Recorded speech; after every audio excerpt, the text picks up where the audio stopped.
Hello everybody. आज हम 8253 और 8254 करेंगे। तो ये है PIT which is programmable interval timer. तो लेट्स स्टार्ट। तो अभी तक आपने पढ़ा होगा 8085 एंड 8086 माइक्रो प्रोसेसर्स के बारे में। तो सपोज़ हमारे पास कोई प्रोग्राम है और सपोज़ हम ट्रैफ़िक लाइट्स पे एक प्रोग्राम बना रहे हैं प्रोसेसर से, राइट? तो ट्रैफ़िक लाइट में क्या होगा, पहले रेड लाइट चलेगी। तो सपोज़ माइक्रो प्रोसेसर एलईडी को आउटपुट दे रहा है और जब वो आउटपुट 1 होगी या इनपुट दे रहा है, तो वो रेड लाइट चलेगी, फिर बाद में येलो लाइट एंड बाद में ग्रीन लाइट। तो ये तीनों लाइट्स कुछ पर्टिकुलर इंटरवल के बाद चलनी चाहिए। तो suppose red, yellow and green, right? तो उनके बीच में डिलेज़ होते हैं, ठीक है? तो आई थिंक आपने 8085 पढ़ा ही होगा इसको पढ़ने से पहले। तो उसमें क्या है कि हम कुछ स्पेसिफ़िक फ़ंक्शन लिखते थे, सबरूटीन या फ़ंक्शन, जो जिसका कोई काम नहीं होता था, बस उसका ये काम होता था कि प्रोसेसर को चलना है ताकि वो पर्टिकुलर डिले प्रोवाइड कर सके। तो डिले क्या होता है? डिले मतलब जिसमें कोई काम नहीं होता और यू कैन से एक पर्टिकुलर इंटरवल के बाद हमारा मेन फंक्शन चलता है। तो सपोज़ हमारी रेड लाइट चली और उसके बाद सपोज़ 5 सेकंड्स के बाद येलो लाइट चलनी चाहिए। तो 8085 में हम कुछ इंस्ट्रक्शन लिखते थे, कुछ लूप में, ताकि वो चलती रहें और हमारा 5 सेकंड्स खत्म हो जाएँ, ठीक है? बट उसमें क्या है कि इस डिले का तो कोई काम नहीं होता, तो मतलब माइक्रो प्रोसेसर डिले लगाने में ही बिज़ी रहता है, राइट? तो 8086 में या 8085 में अगर हमें डिले प्रोवाइड करना है, तो हम इनकी मदद से कर सकते हैं। तो 8253 और 8254, एक्चुअली 8254 इसका हायर वर्ज़न है। हायर वर्ज़न मतलब कि इसकी ऑपरेटिंग फ्रीक्वेंसी 53 से ज़्यादा है। तो इसके बारे में हम आगे पढ़ते हैं। तो ये क्या है? Programmable interval timer. तो ये प्रोग्रामेबल मतलब हम प्रोग्रामिंग करते हैं और हम अपना पर्टिकुलर इंटरवल टाइम ले लेते हैं, राइट? तो ये design for microprocessor to perform timing and counting functions. तो अगर हमें टाइमिंग फंक्शंस चाहिए या फिर काउंटिंग फंक्शन चाहिए, तो हम इनका यूज़ कर सकते हैं। तो यूजिंग 3 16 बिट रजिस्टर्स, तो इसमें काउंटर्स होते हैं 3।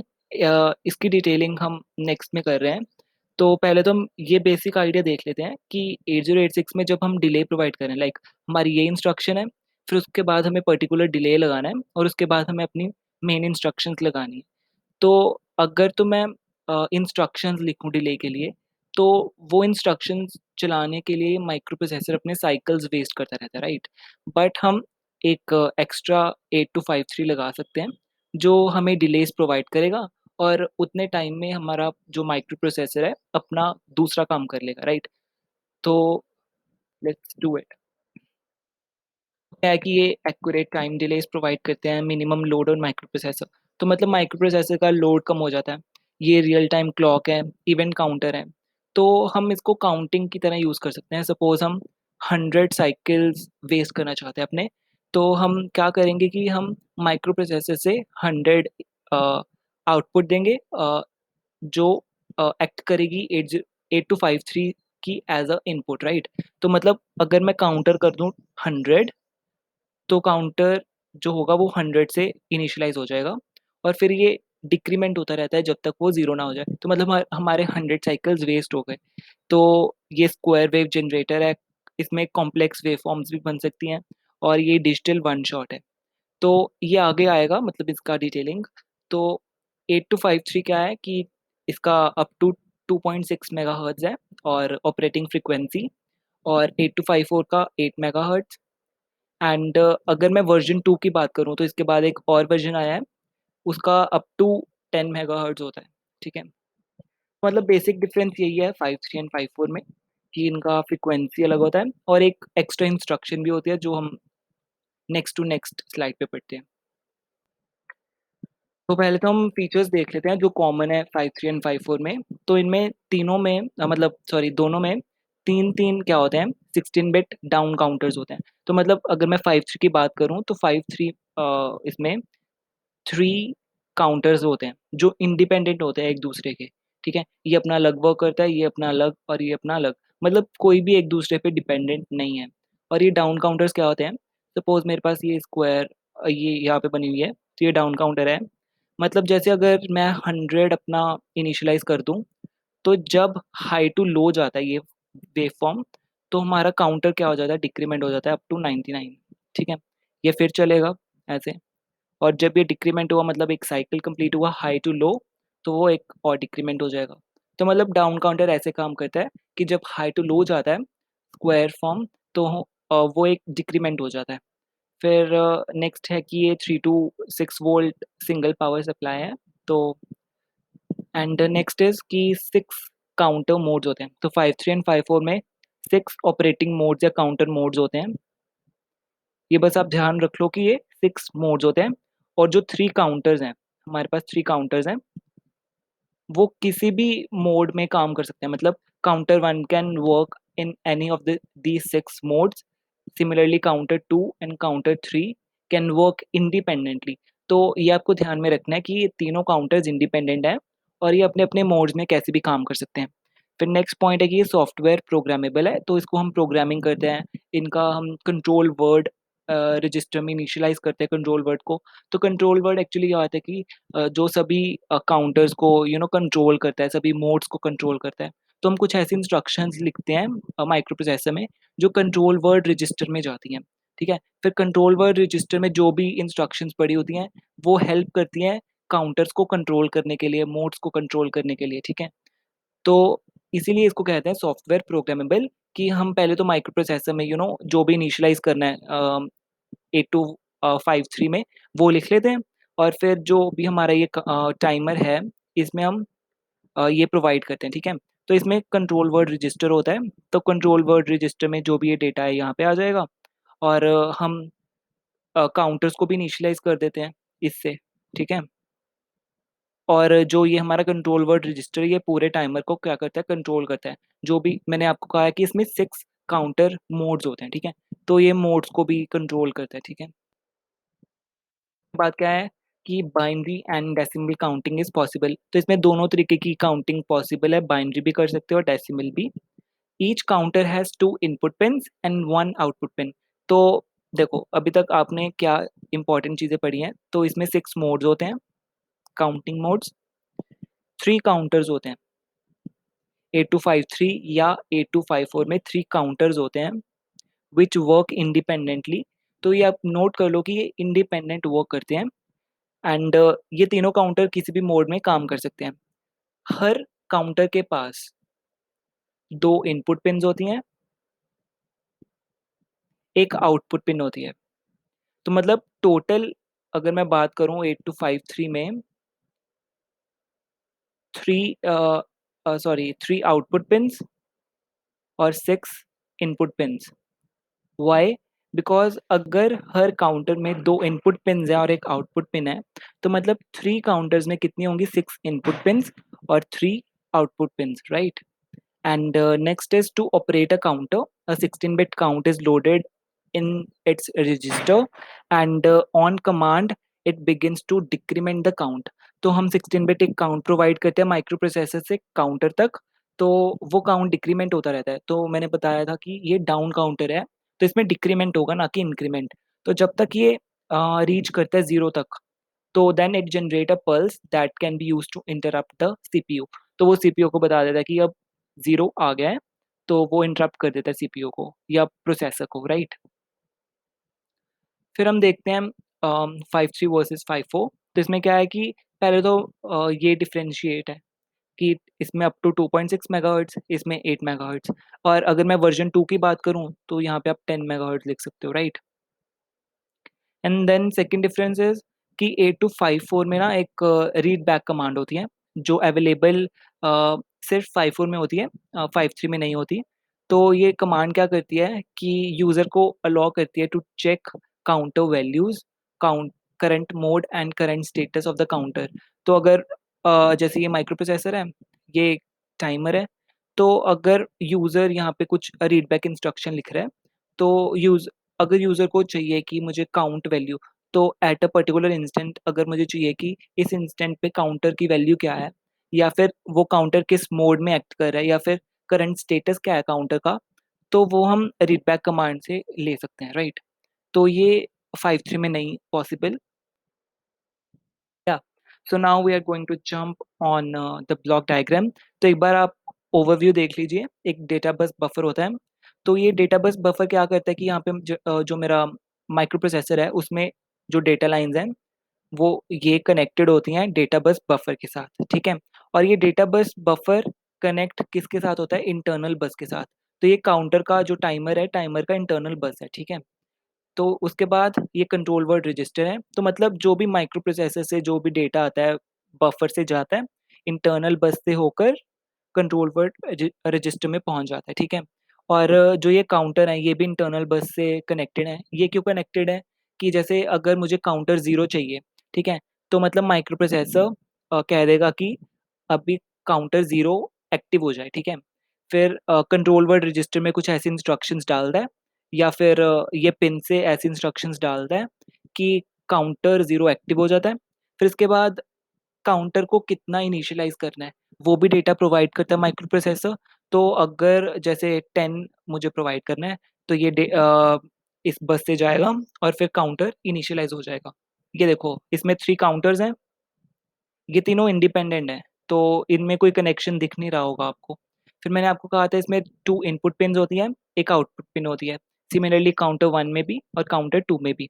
एंड कंट्रोल वर्ड रजिस्टर क्या है, इन तीनों काउंटर्स को कंट्रोल करता है। मतलब इन तीनों काउंटर्स का मोड कंट्रोल करता है या फिर काउंटिंग, ठीक है, एक्सेट्रा एक्सेट्रा। फिर इसके बाद ये रीड राइट पिन है। एक्चुअली ये क्या है कि जैसे माइक्रो प्रोसेसर है, अगर रीड लो है तो मतलब माइक्रो प्रोसेसर अ, इससे टाइमर से रीड कर सकता है। अगर राइट पिन लो है तो इसका मतलब माइक्रो प्रोसेसर इस पे कुछ राइट कर सकता है। तो राइट करने का मतलब कि अगर मुझे कंट्रोल वर्ड राइट करना है या फिर काउंटर का वैल्यू इनिशियलाइज़ करना है, तो ऐसी-ऐसी चीज़ें होती हैं मतलब राइट में। फिर चिप सिलेक्ट क्या है, चिप सिलेक्ट में अगर तो ये 0 है तो मतलब CS bar that is the negation, तो वो 1 हो जाएगा। तो मतलब चिप सिलेक्ट एक्टिव हो जाएगा। तो जब ये एक्टिव होगा तो मतलब टाइमर मेरा एक्टिव है। अगर ये 1 हुआ तो मतलब मेरा कुछ भी नहीं चलेगा, इसमें ट्रांसफ़र नहीं होगा। A1 A0 ये हम बाद में आ रहे हैं। ये एक्चुअली क्या होता है कि जैसे माइक्रो प्रोसेसर है, अ, जो ये टाइमर है ये एक्ट क्या करता है as a input output device for the micro processor, right. तो ये पेरिफेरल डिवाइस है जो हमारा टाइमर है, ठीक है। तो उसके लिए क्या होता है, 8 एड्रेस लाइन्स होती हैं, A0 टू A7, ठीक है। तो जो A0 A1 होता है, तो ये कुछ ऐसे फंक्शंस प्रोवाइड करता है मतलब कंट्रोलिंग के लिए ही। तो हम जो A0 A1 है वो कंट्रोलिंग के लिए भी हमारी काम आती हैं। ना ना कि सिर्फ एड्रेसिंग के लिए, but as a control signals also. इनका फंक्शन हम नेक्स्ट स्लाइड्स में करते हैं, ठीक है। तो एक बार मैंने आपको ओवरव्यू दे दी थी कि ये क्या होता है। तो डेटा बस बफर क्या है, ट्राई स्टेट बाई डायरेक्शनल। ये बाई डायरेक्शनल है, माइक्रो प्रोसेसर से टाइमर तक, timer to microprocessor data जा सकता है। इतना डेटा जा सकता है 8 बिट, ठीक है।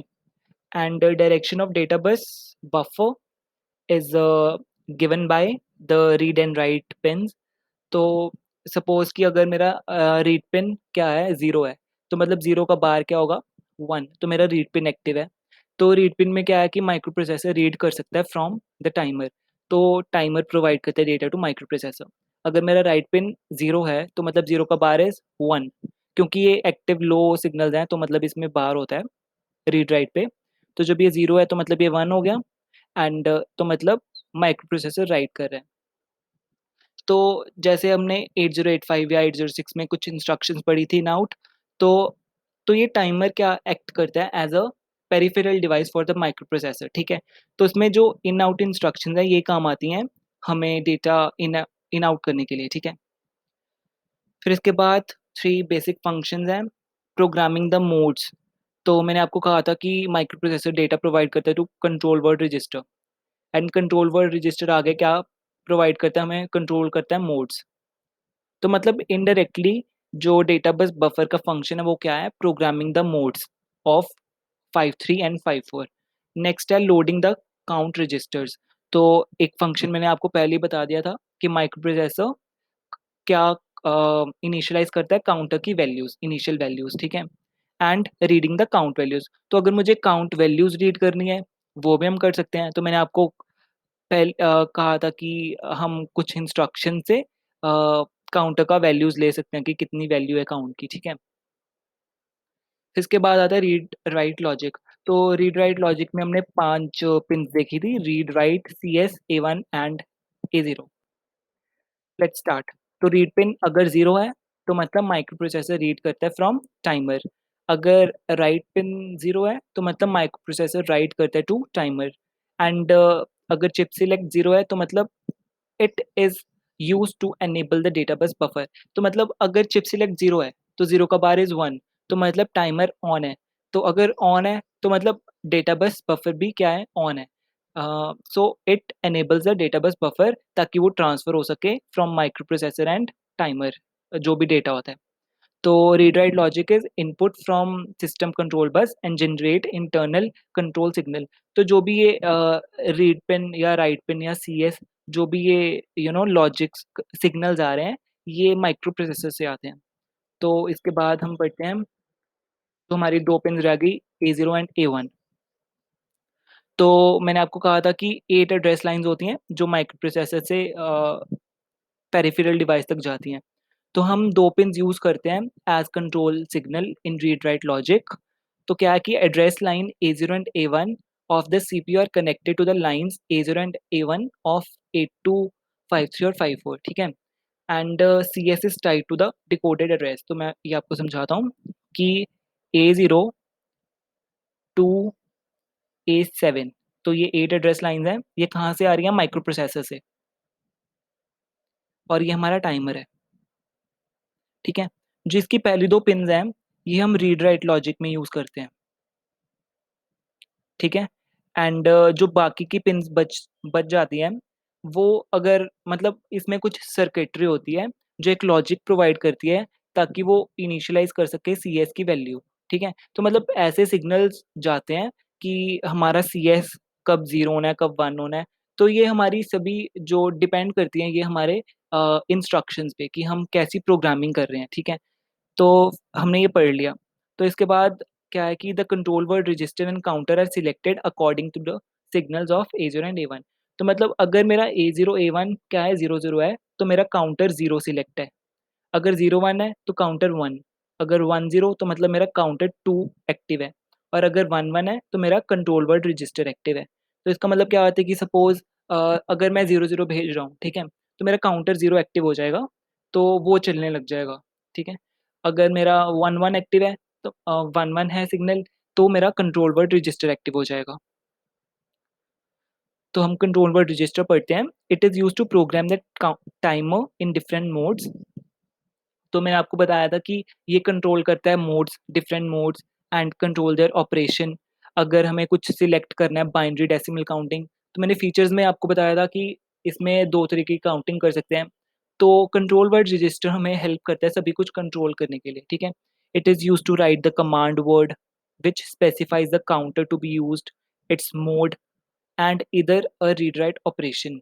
तो मतलब ये सभी पूरा टाइमर ही कंट्रोल करता है एक तरीके से। and it only we can only write CWR not read। तो मतलब जैसे माइक्रो प्रोसेसर है, ये CWR है, तो मतलब माइक्रो प्रोसेसर राइट कर सकता है इस पे, माइक्रो प्रोसेसर रीड नहीं कर सकता CWR। एंड फिर counter 0 1 and 2, its input gate and output. तो ये 2 इनपुट पिन्स हैं, इनपुट एंड गेट, एंड ये आउटपुट पिन है। मतलब 2 इनपुट पिन्स हैं और एक आउटपुट पिन है। Are configured by selection of mode specified by CWR। तो मतलब जो भी ये कॉन्फ़िगरेशन होती है, ये डिपेंड करती है हमारे मोड्स पे, ठीक है? तो मतलब काउंटर 0 अगर एक्स मोड में काम कर रहा है, तो 6 मोड्स होते हैं ना, तो स्पेसिफाई क्या करता है, स्पेसिफाइड बाय CWR। तो ये सभी कुछ CWR के द्वारा ही कंट्रोल होता है। तो ये है हमारा लॉजिक कंप्लीट, जो ये 5 पिन्स पढ़ी थी हमने।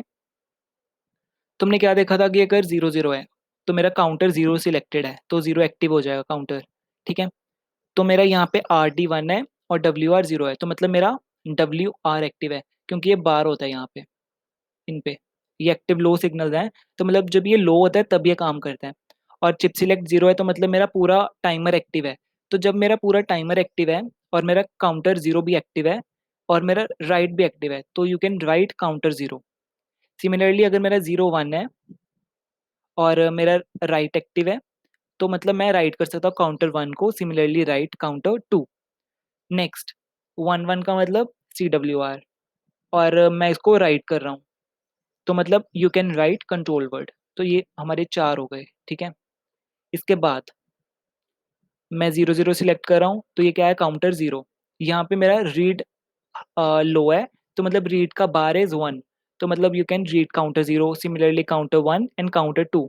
सो नाउ अगर मेरा यहाँ पे 1-1 है और यहाँ पे मेरा रीड लो है, तो मैंने आपको पहले ही बता दिया था कि यू कांट रीड CWR, तो मतलब नो ऑपरेशन, ठीक है? इसके बाद ये डोंट केयर्स हैं। अगर मेरे दोनों ही हाई हैं, तो मतलब रीड भी नहीं कर सकता, राइट भी नहीं कर सकता, तो मतलब कोई भी ऑपरेशन नहीं है ऑफ कोर्स, ये तो ऑब्वियस ही बात है।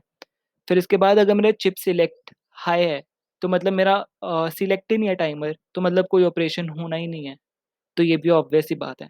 तो ये हमारे डिफरेंट डिफरेंट चीज़ें हैं जो आपको ध्यान में रखनी है, which is really easy I think.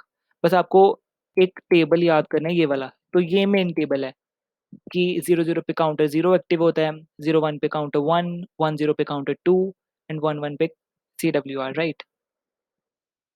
उसके बाद आता है हमारा पिन डायग्राम, तो इसमें 24 पिन्स होती हैं। तो हमने ब्लॉक डायग्राम पढ़ लिया, तो ये तो ईज़ी है। तो इसमें क्या है, एक VCC होता है, एक ग्राउंड पिन होती है। इसमें कोई एक्स्ट्रा चीज़ नहीं है। इसके बाद इसमें मैंने आपको बताया था कि 8 डेटा पिन्स होते हैं, ठीक है? तो मतलब D0 टू D7। फिर इसके बाद 3 टाइमर्स होते हैं, 3 टाइमर्स का क्या होता है, 2 इनपुट, 1 आउटपुट, ठीक है? तो मतलब टाइमर 0 का क्या है, 2 इनपुट्स हैं, 1 आउटपुट है, ये आउटपुट है, आउट 0, और क्लॉक 0 एंड गेट 0 ये क्या है, इनपुट्स हैं। सिमिलरली टाइमर 1 का clock 1, out 1, gate 1। Similarly timer 2 का क्लॉक 2, आउट 2, गेट 2। इनके बारे में हम पढ़ेंगे, ये क्या होती हैं क्लॉक, आउट, गेट। फिर इसके बाद A1 A0, ये टाइमर सिलेक्ट पिन्स हैं, तो मतलब अगर 0-0 हुआ counter 0, 0-1 counter 1, 1-0 counter 2 and 1-1 control word register, ये भी पढ़ लिया। फिर इसके बाद हमने रीड पढ़ लिया, राइट पढ़ लिया, CS पढ़ लिया, तो इनके ऊपर बार लगा देना। तो ये आप देख रहे होगे ये वाला हाइफन, तो ये यही कहता है कि ये एक्टिव लो सिग्नल है, ठीक है? हमने बाकी की पिन्स पढ़ ली थी, बस हमारे ये रह गए क्लॉक, आउट और गेट। तो अभी तक मैंने आपको बताया था कि 2 इनपुट पिन्स होती हैं, 1 आउटपुट पिन होती है। बट मैंने आपको उसका ब्रीफ नहीं किया था, ये होते क्या हैं। तो क्लॉक 0, 1, 2 क्या है? These 3 lines are clock inputs to 3 individual counters. तो मतलब अगर मेरा काउंटर 0 है, काउंटर 1 है और काउंटर 2 है, तो इनमें अलग-अलग एक क्लॉक होती है, एक क्लॉक सिग्नल होता है, ठीक है? तो ये इनपुट होती हैं। ये क्या प्रोवाइड करती हैं? Clock to the counter. ये तो ठीक था। फिर इसके बाद गेट 0, 1, 2, तो मतलब इनमें गेट अलग-अलग गेट्स होते हैं एज़ अ इनपुट। तो ये क्या करते हैं, use to allow external hardware to control respective counters, ठीक है? तो मतलब माइक्रो प्रोसेसर अगर कंट्रोल कर रहा है। It has different functions in different operating modes. तो 6 ऑपरेटिंग मोड्स होते हैं, ये किसी भी ऑपरेटिंग मोड में काम कर सकते हैं। मतलब बाहर का कोई डिवाइस इस गेट से इसको कंट्रोल कर सकता है हमारे काउंटर को। तो अगर मुझे स्टार्ट करना है या स्टॉप करना है काउंटर एट पर्टिकुलर इंस्टेंट, तो ये गेट हेल्प करता है। इसके बाद आउट 0, आउट 1, आउट 2 क्या है कि अगर काउंटर से कोई आउटपुट देनी है, तो तीनों का अलग-अलग आउटपुट होता है। तो हमारे यहाँ पे 5-3 और 5-4 खत्म हो गया। ये बिल्कुल छोटा-सा था टॉपिक। तो thank you so much. And if you are getting any doubt, you can ask in the comment section, or I have provided the Gmail or the Instagram. So please subscribe to the channel, and thank you so much.